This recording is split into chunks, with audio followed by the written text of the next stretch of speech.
9 alpinistas muertos, semidesnudos, desfigurados y llenos de radiación. No creo que murieran donde los encontraron. Creo que alguien movió los cuerpos. Espíritus demoníacos del más allá. Si haces algo malo, el Strigoi viene a arrebatarte la vida. Y atroces experimentos para resucitar a los muertos.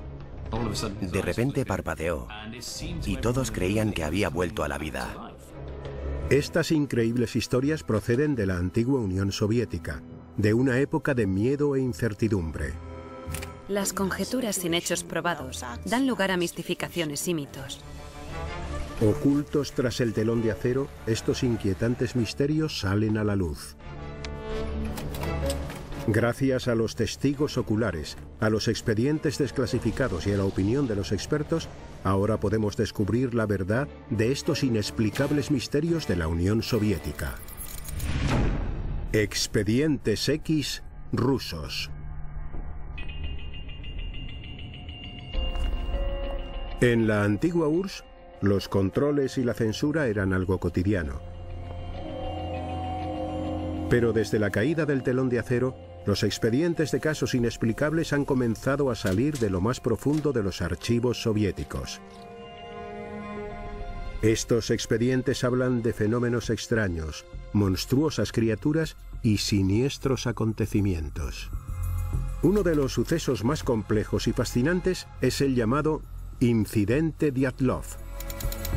Incidente Dyatlov. Muerte en las montañas.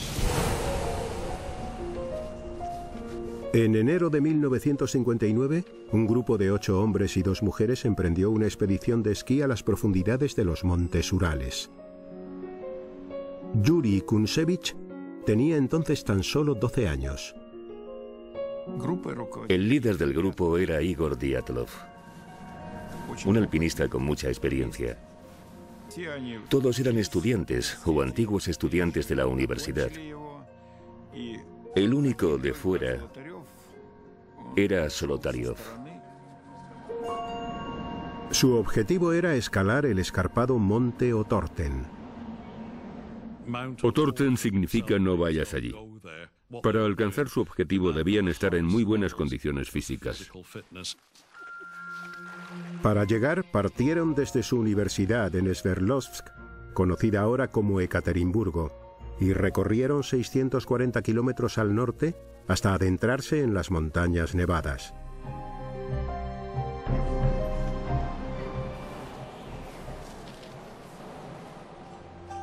La noche del viernes 30 de enero, Sina Kolmogorova escribió lo siguiente en su diario.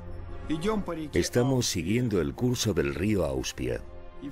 Y al final añadió una nota que decía: creo que hoy construiremos un cobertizo. Fue lo último que escribió.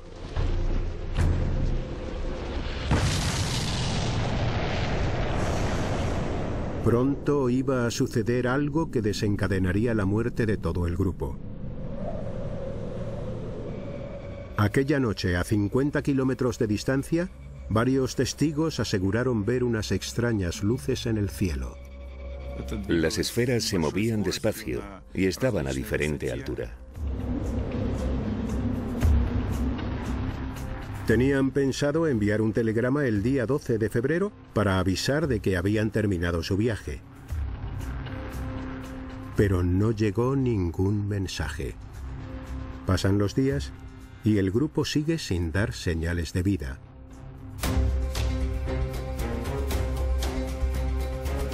Comienza entonces una misión de búsqueda y rescate impulsada por los familiares y amigos de los montañeros. Pasaron 5 días y no encontraron nada, pero de repente, 2 estudiantes voluntarios descubrieron las primeras pistas. Llegamos en helicóptero el día 23 y el 25 encontramos las marcas de los esquíes.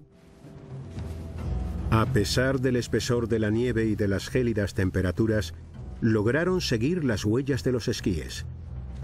Y a la mañana siguiente encontraron la tienda de campaña. La tienda estaba fuera de la ruta que habían planeado y a 14 kilómetros de su destino, el monte Otorten.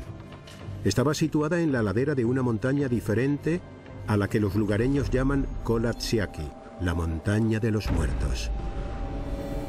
¿Por qué cambiaron el rumbo? Pero lo más extraño es que la tienda parecía estar rajada desde el interior. Dentro de la tienda estaba toda su ropa de abrigo y se habían dejado incluso las botas. Era muy raro. Salir sin ropa en pleno invierno es un suicidio. Algo les debió de aterrorizar y salieron corriendo. ¿Qué les hizo salir despavoridos?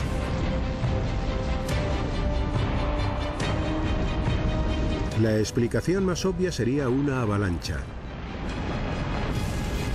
El estruendo de la nieve y las rocas hizo que el grupo saliera corriendo de la tienda. Eso explicaría que la tienda estuviera rasgada, pero no había ninguna otra señal de que hubiera habido una avalancha. Esa teoría está totalmente descartada, porque en una pendiente tan ligera nunca podría haber una avalancha. La pendiente de esa ladera está entre los 18 y los 20 grados, muy por debajo de lo que se considera un ángulo crítico. Si no fue una avalancha, fue otra cosa lo que les asustó y les hizo huir, dejando atrás la ropa y todo el equipo. Si no llevaban ropa de abrigo, había muy pocas probabilidades de encontrarlos con vida. Buscando a 1,5 kilómetros de donde estaba la tienda, las sospechas del equipo de rescate se confirmaron.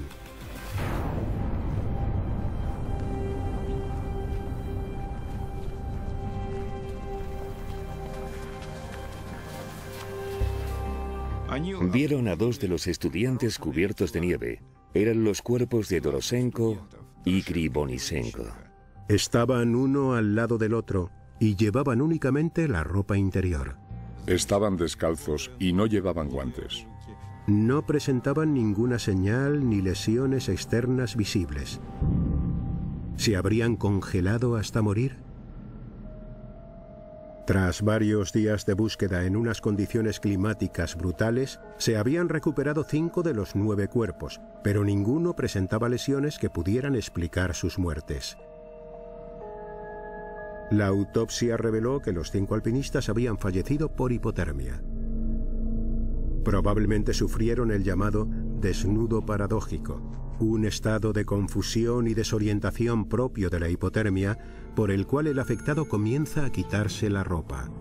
Pero los rescatadores creían que alguien más había tenido que ver con estas muertes. Por la forma en que estaban colocados los cuerpos, creíamos que alguien los había puesto así intencionadamente. Era como una especie de montaje. Comenzaron a dudar de la investigación oficial, pero las autoridades soviéticas los ignoraron por completo cuando manifestaron su opinión. Tras examinar el informe oficial, los nuevos investigadores destacan una serie de extraños hallazgos del campamento que no acaban de cuadrar. En la tienda se encontraron una serie de objetos que no pertenecían a ningún miembro del grupo. En concreto, eran un bastón de esquí y una linterna. El grupo tenía un detallado inventario del equipo que llevaba, y estos objetos no aparecían en él. ¿De dónde procedían entonces? Significaba que alguien más había estado allí. La propia tienda también era un misterio. Keith analizó con detenimiento las fotos tomadas por los alpinistas y los rescatadores y descubrió que la tienda estaba mal montada. Parecía que la había montado alguien que no tenía mucha idea. Y eso no encaja con una persona experta como Igor Dyatlov. Las observaciones de Keith contradecían los datos oficiales. ¿Quién podía haber montado mal la tienda? El 5 de mayo de 1959, 2 meses después de descubrir los primeros cuerpos, encuentran los 4 restantes. Estaban en un barranco a solo 70 metros de donde encontraron a los primeros alpinistas, pero estaban ocultos bajo una espesa capa de nieve. El hallazgo conmocionó a los rescatadores. Todos presentaban lesiones muy graves. Los traumatismos eran parecidos a los que se sufren en un atropello. En esta foto se ve a Luda encima de una roca, junto a un pequeño riachuelo. Le faltaba la lengua y tenía el cartílago de la nariz totalmente aplastado, como si le hubieran dado un golpe en la cara, y el impacto se lo hubiera destrozado. Algunas lesiones podrían ser de los 2 meses posteriores a su muerte, provocadas por animales que buscaban comida. Pero al analizarlas con detenimiento, se descubrieron más anomalías. En lugar de zapatos, Luda tenía los pies envueltos en una tela que pertenecía a los estudiantes que murieron primero. Y lo más extraño es que su chaqueta emitía radiación. Los alpinistas eran civiles. ¿Por qué iba a haber rastros de radiación?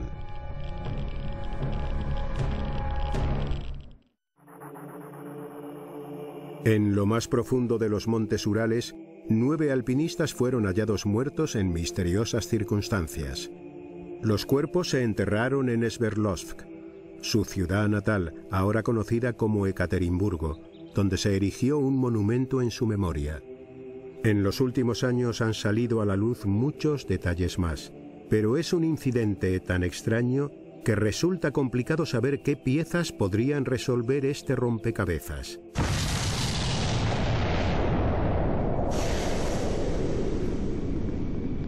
Se han planteado innumerables teorías, y la pieza clave han sido aquellas luces que aparecieron en el cielo. Para algunos solo pueden ser una cosa: ovnis. Lev Ivanov lideraba la investigación. Él era policía y hasta que murió, estaba convencido de que los ovnis tuvieron algo que ver. Otros investigadores creen que hay una explicación más realista. Para ellos, las luces y las lesiones que presentaban algunos de los cuerpos apuntan a algún tipo de prueba militar.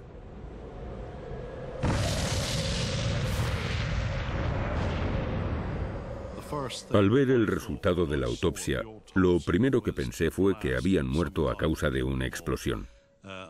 Pero no de una bomba común, porque si no habrían tenido otro tipo de lesiones provocadas por la metralla. Keith cree que en esa zona se estaban haciendo pruebas con un tipo de bomba especial, las bombas con paracaídas. Normalmente estallan a 40 o 50 metros y la explosión destruye todo lo que hay alrededor. Aunque estés a cierta distancia, te pueden reventar los pulmones y estallar los tímpanos. Estas bombas provocan unas lesiones internas masivas, pero las externas son casi inapreciables. Keith sigue buscando más información en fuentes militares y antiguo personal militar. Está convencido de que va por buen camino. Hay pruebas de que 2 bombarderos sobrevolaron la zona norte de los Urales aquella noche, y uno de los miembros de la tripulación dijo que habían lanzado bombas con paracaídas en esa zona. La prueba más contundente de esta teoría reside en un hallazgo reciente. El año pasado encontramos un fragmento de un misil. No demuestra que los artefactos lanzados por los bombarderos les mataran, pero es bastante probable. Es demasiada coincidencia. Es posible que el grupo de estudiantes muriera accidentalmente durante unas pruebas militares con bombas. Estaban en el lugar y el momento equivocados. Pero la trama se complica aún más. Después de que murieran, ¿es posible que el ejército ruso estuviera involucrado en un encubrimiento a gran escala? No creo que murieran donde los encontraron, sino a varios kilómetros de allí, y que después movieran los cuerpos. Querían encubrir los asesinatos. Y la única explicación que se les ocurrió fue que murieron de hipotermia. Para algunos de los nuevos investigadores, los misteriosos hallazgos de la tienda apuntan también a un posible encubrimiento. Era un grupo de alpinistas con experiencia, pero los encontraron fuera de su ruta en la montaña equivocada. Hasta la tienda estaba mal montada. Seguramente movieran la tienda y los cuerpos para desviar la atención del lugar donde había ocurrido el accidente militar. 50 años después, el caso de sus muertes sigue sin estar resuelto. Ninguna teoría explica el misterio. Es como si se hubiera reunido un comité y hubiese decidido hacerlo todo tan confuso que nadie pudiera formular ninguna teoría convincente. El caso está lleno de pruebas contradictorias que no se pueden unir entre sí para esclarecer y entender lo que pasó. Ni siquiera se sabe qué hechos se registraron entonces y cuáles se obviaron. A medida que se filtran archivos, van apareciendo más pistas. No es agradable destapar mentiras, pero vamos a seguir hasta dar con las respuestas que buscamos. Tras el telón de acero se controlaba la vida de las personas de muchas maneras. El régimen soviético trataba de reprimir las supersticiones. Pero en ciertos lugares como Rumanía, era imposible acabar con las creencias en lo sobrenatural. El próximo expediente pertenece a un asesino en serie rumano, pero no era un homicida corriente. Los lugareños creían que estaba poseído por un espíritu demoníaco conocido como Strigoi. El Strigoi, espíritus demoníacos. 1970, Bucarest, capital de Rumanía. Un asesino anda suelto acechando a mujeres jóvenes. Se llama Ion Ramaru. El periodista Andrei Moisoiu ha investigado este espeluznante caso. Estudió en la Facultad de Veterinaria aquí en Bucarest. Pero Ramaru tiene un lado oscuro que aflora por la noche. El 4 de abril de 1970 comete su primer crimen.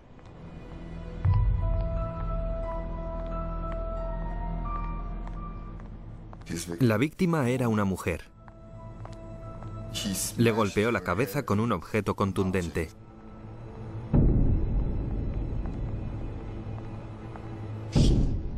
Las agresiones de Ramaru son especialmente salvajes.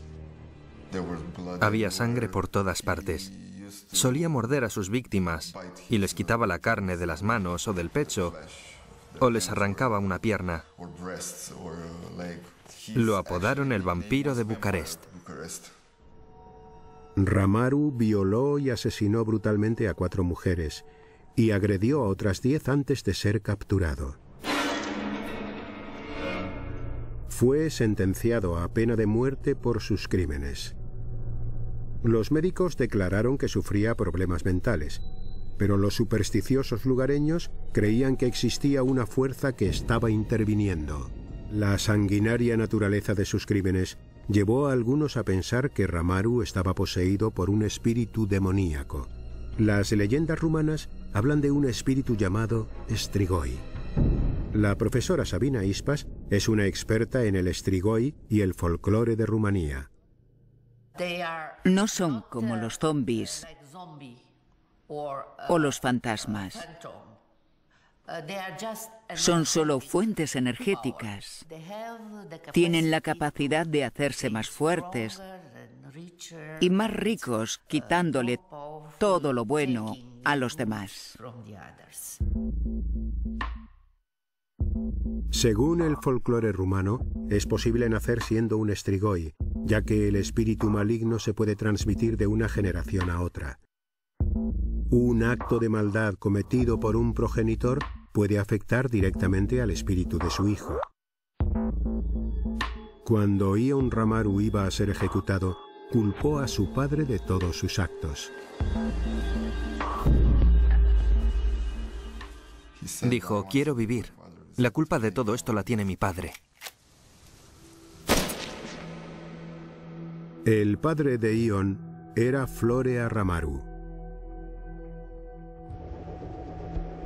Un año después de la ejecución de su hijo, Florea murió al caer accidentalmente de un tren en marcha. Una investigación reveló unas pruebas espeluznantes. Las huellas del padre coincidían con las de varios atroces asesinatos cometidos en 1944. Todos los asesinatos eran similares a los que cometió su hijo, pero antes de que Florea pudiera ser capturado, nació su hijo Ion y los crímenes cesaron. Según los rumores, un espíritu diabólico había pasado de padre a hijo. Y por eso, Iun Ramaru nació siendo un Strigoi. Aunque no hay pruebas de que Ramaru estuviese poseído por un Strigoi, la gente muchas veces se aferra a lo sobrenatural para explicar actos tan atroces. La creencia en el Strigoi es algo generalizado en Rumanía, y el folclore explica incluso cómo derrotarlo.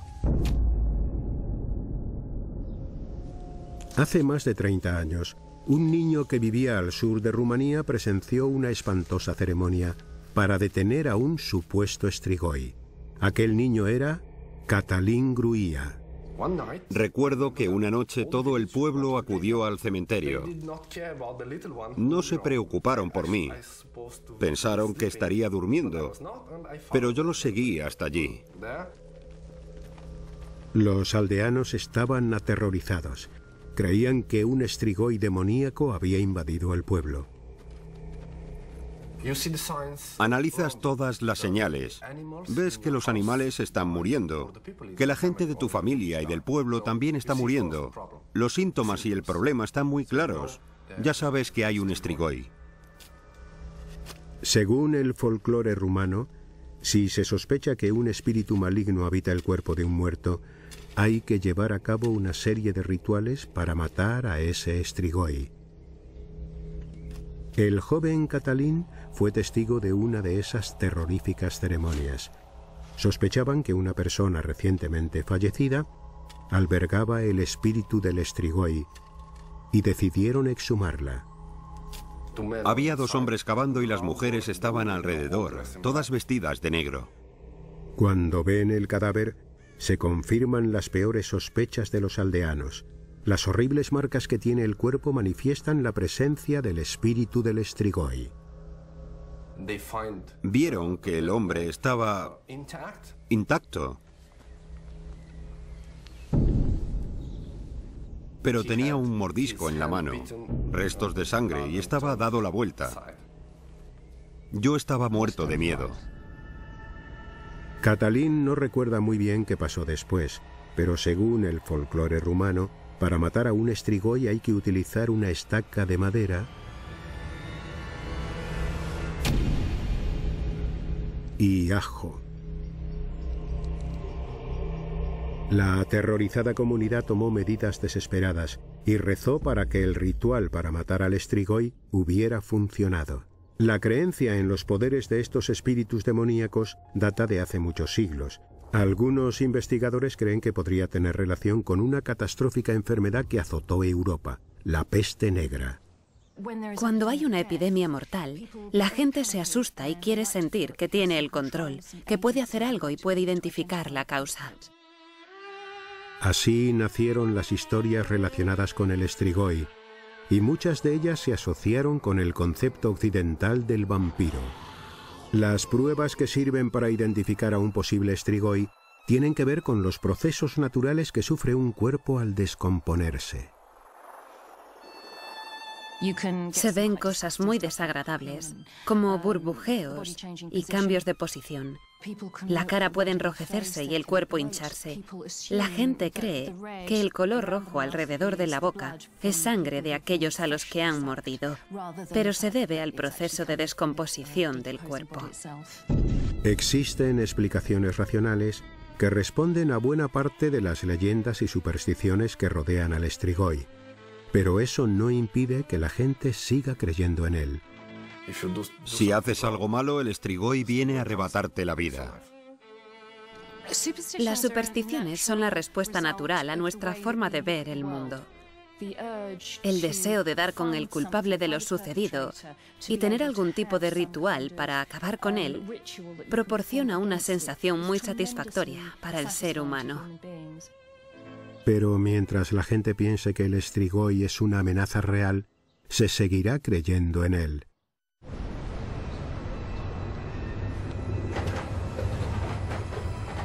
Entre todos los expedientes rusos no resueltos, también existen testimonios de extraños e incomprensibles encuentros en las montañas más remotas.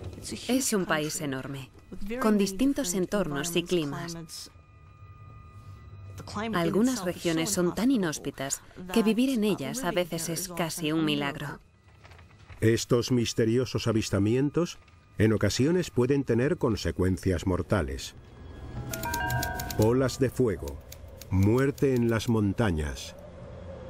El montañero Vladimir Kabunienko nos cuenta cómo organizó un fin de semana de montañismo con un grupo de amigos el 17 de agosto de 1978. Por las montañas del Cáucaso. Montaron la tienda para pasar la noche y pronto fueron testigos de un misterioso y mortal fenómeno.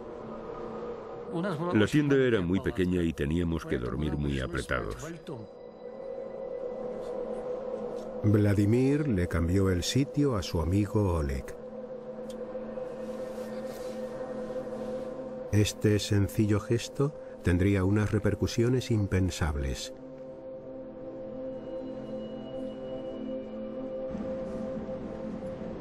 Aquella noche, el tiempo empeoró. Estando solos en la montaña, los escaladores no podían estar preparados para lo que iba a suceder. Vladimir recuerda que alrededor de las 2 de la madrugada, algo aterrador le despertó. Era como una pelota de tenis que brillaba con mucha intensidad.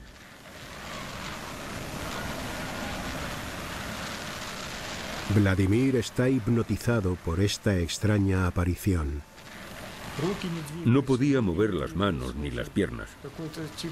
Era como si estuviera paralizado y tenía mucho miedo. Después entró en contacto directo con nosotros. La bola de fuego estaba extremadamente caliente. Atravesó los sacos de dormir y abrasó la piel de los montañeros al tocarlos. Dolía muchísimo. Era como si me estuvieran quemando con un soplete. El olor a carne quemada invadía el ambiente y hacía mucho calor. El calor era tan intenso que ninguno era capaz de moverse. A Oleg, la bola le alcanzó 3 veces. Las quemaduras eran tan intensas que nos dejó la piel y la carne carbonizadas. Vladimir no pudo soportar aquel dolor tan penetrante. Perdí el conocimiento. No entendía qué estaba pasando. Y de repente, igual que había aparecido, la bola de fuego se desvaneció. Los montañeros volvieron a quedarse a oscuras en la soledad de la montaña. En cuanto recobré el sentido, intenté pensar en qué podíamos hacer. Tenía la pierna y otras partes del cuerpo muy quemadas. Aquella bola me había rozado 8 veces. Cuando Vladimir encontró la radio, le dijo a su amigo Víctor que pidiera ayuda. Trataron de despertar a Oleg, que yacía en la puerta de la tienda. Tenía quemaduras muy graves y no se movía.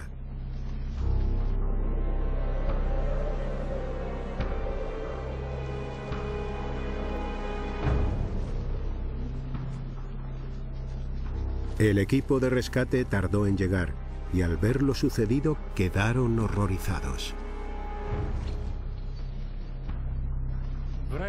No puedo reproducir lo que dijo el médico, porque utilizó un lenguaje muy fuerte.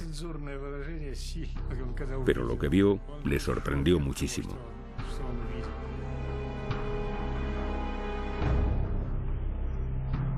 Oleg no tenía pulso. tras varios intentos de reanimación, tuvieron que declarar su muerte.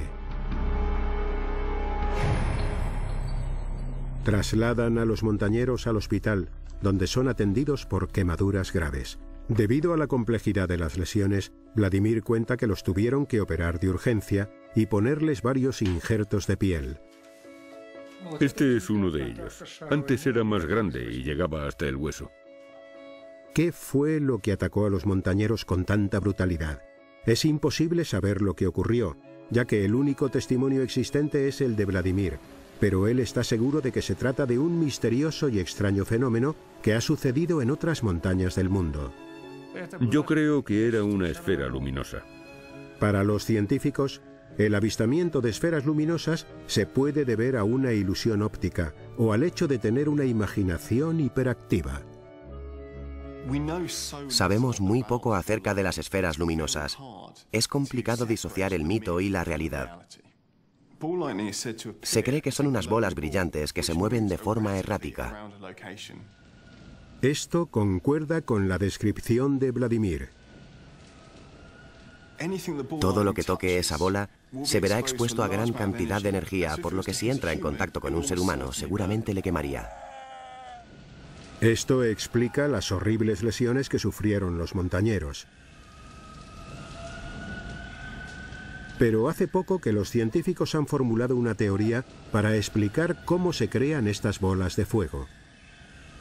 Hacen falta dos cosas básicas para que se forme una esfera luminosa: que en la atmósfera haya muchas partículas en suspensión y una fuente de alta energía, como por ejemplo un rayo. Una teoría sostiene que cuando un rayo toca tierra pueden desprenderse fragmentos de suelo. Y esas partículas son las que se convierten en bolas ardientes de plasma. Según esta teoría, se pueden crear esferas luminosas en un laboratorio. Al juntar cera fundida con cerillas quemadas, se crea una fuente de partículas. Esta mezcla se coloca después en un microondas.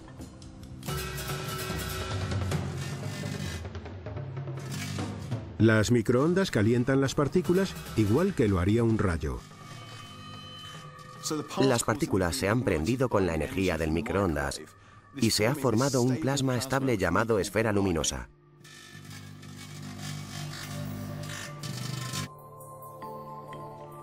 Con muy poca cantidad de materia se han producido grandes daños en el microondas, así que si se hiciera a mayor escala, con la energía procedente de un rayo, podría provocar daños gravísimos a un humano.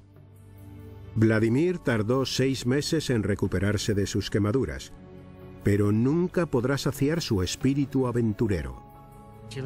No se puede hacer nada cuando uno se enamora de la montaña. Una vez te ha entrado la locura, ya es imposible curarse.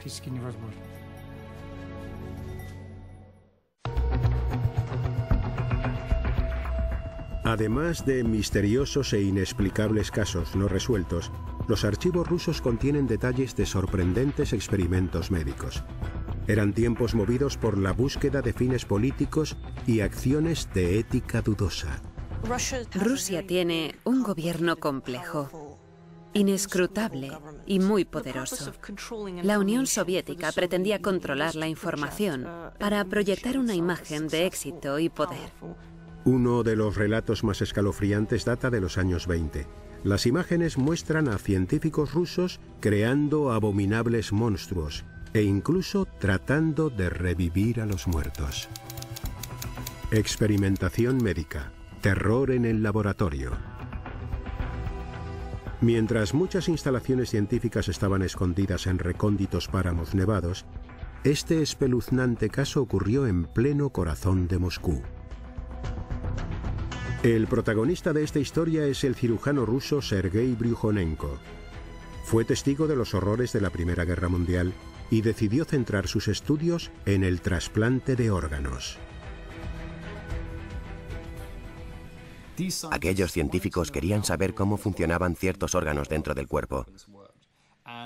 Pero era complicado, porque están en el interior. Y cuando los extraes, suelen dejar de funcionar. Si un órgano sano puede sustituir a uno que está fallando, quizás algún día se pueda incluso evitar la muerte. Bryukhanenko estudiaba la posibilidad de mantener los órganos vivos una vez extraídos del cuerpo. Inventó una rudimentaria máquina de reanimación llamada autoyector.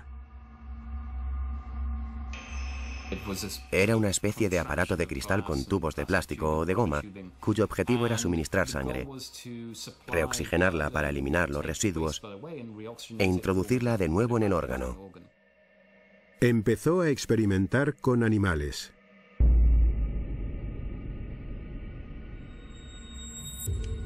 Conectando el autoyector a los vasos sanguíneos del corazón de un perro, podía hacer que siguiera latiendo fuera del cuerpo.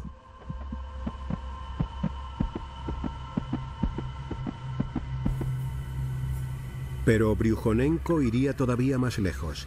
Quería mantener con vida algo de mayor tamaño. Y probó con la cabeza de un animal.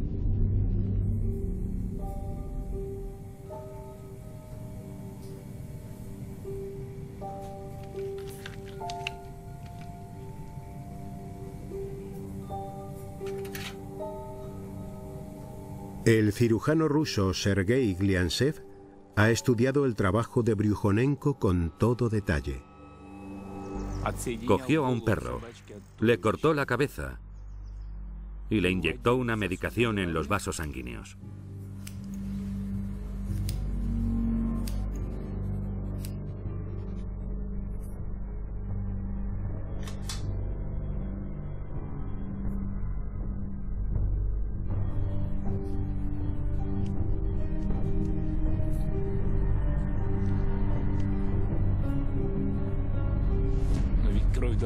La sangre hay que oxigenarla. Por eso cogió 2 tubos y los introdujo en los pulmones de otro perro.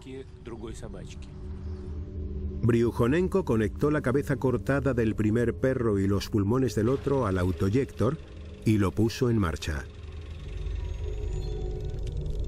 La sangre fue recorriendo todo el sistema y los pulmones comenzaron a funcionar. Y sorprendentemente, la cabeza volvió a la vida. El perro pestañeó y comenzó a mover los músculos faciales. La cabeza se mantuvo 3 horas y media en este estado de no muerte, hasta que finalmente se detuvieron sus constantes vitales. A principios de los años 40, se publicaron varias grabaciones de estos experimentos y pronto se desató una ola de interés por saber qué estaban haciendo los científicos rusos. Aquella cabeza viva, pero separada del cuerpo, sorprendió a todo el mundo, dentro y fuera de la Unión Soviética. Cuando se publicó aquel vídeo y se confirmó que Bryukhanenko era capaz de mantener con vida a esos animales, la gente dejó volar su imaginación y comenzó a pensar que sería fantástico crear una máquina que mantuviera a las personas con vida eternamente. Pero el telón de acero se cerraba sobre la Rusia soviética y ya no llegaban noticias a Occidente. Sin embargo, los experimentos se siguieron haciendo en secreto. Tras el telón de acero, se llevan a cabo espeluznantes experimentos con animales lejos de las miradas de Occidente. En los archivos aparece otro cirujano ruso llamado Vladimir Demikov. Quiere investigar cómo el cerebro controla los órganos y al hacerlo, creó un monstruo. Demikov no era médico, sino biólogo. Cogía la cabeza de un animal pequeño, la de un cachorro, por ejemplo, y la injertaba en el cuello de un perro adulto. Demikov creó un perro bicéfalo. Si te fijabas bien, de repente veías aparecer la otra cabeza. El perro más pequeño le mordisqueaba las orejas al grande y solían pelearse entre ellos. Todo aquel que veía al perro se sorprendía, y el jefe de Demikov tenía sus reservas al respecto. Le prohibió hacer esas cosas. Le dijo: No puedo ver a este perro. No vuelva a hacerlo. Pero mediante este atroz experimento, Demikov amplió las fronteras de la ciencia. Ahora podía analizar cómo el sistema nervioso controlaba todos los órganos. Nadie había hecho antes algo así. No se sabía nada al respecto. Mientras Demikov sigue trabajando con sus perros, Sergei Bryukhanenko quiere ir un paso más allá y experimentar con humanos. En los años 30, Bryukhanenko se centró en la idea de la reanimación. ¿Sería posible que un cuerpo muerto volviera a la vida? Cogieron el cuerpo de un hombre que había fallecido en una cirugía el día anterior y lo conectaron a la máquina.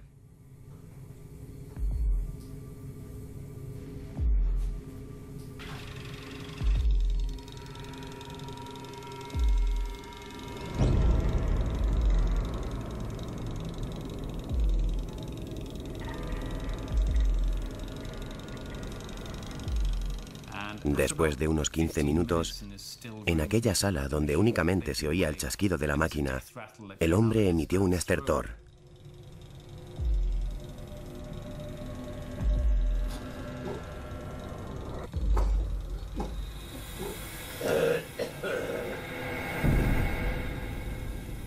De repente parpadeó, y todos los presentes creían que había vuelto a la vida. Bryukhanenko y su ayudante estaban atormentados por lo que habían hecho y aterrorizados por las consecuencias que podía tener revivir a una persona. Entonces apagaron la máquina y hasta hoy no sabemos si el experimento realmente habría funcionado. Los científicos soviéticos consiguieron lo que se creía imposible. Desde mantener órganos vivos fuera de un cuerpo hasta poder trasplantarlos y probablemente reanimar a los muertos, aunque fuese por un tiempo. ¿Pero estaba justificada toda esta investigación?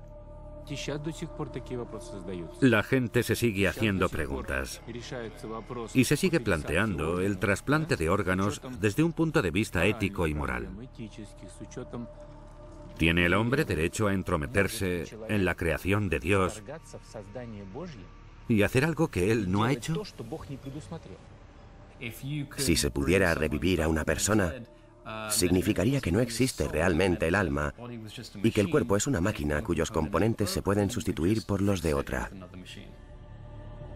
Por controvertidos que sean, los trabajos de Bryukhanenko y Demikov se siguen utilizando hoy en día para las tecnologías de soporte vital y las operaciones de trasplantes de órganos. La justificación de estos trabajos es que se salvan vidas, y eso siempre ha sido lo primordial. Fue un avance fundamental para la medicina actual.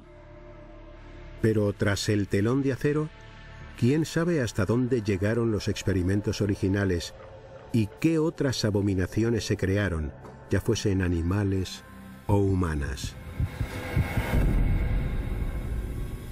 La Rusia soviética guardaba secretos que permanecieron ocultos durante décadas tras el telón de acero. Pero en los 25 años posteriores a la caída del comunismo, muchos de estos expedientes han salido por fin a la luz. Se ha dado una explicación racional a muchos de estos extraños encuentros y testimonios, pero otros seguirán siendo un misterio, ya que la madre Rusia no revela sus secretos tan fácilmente.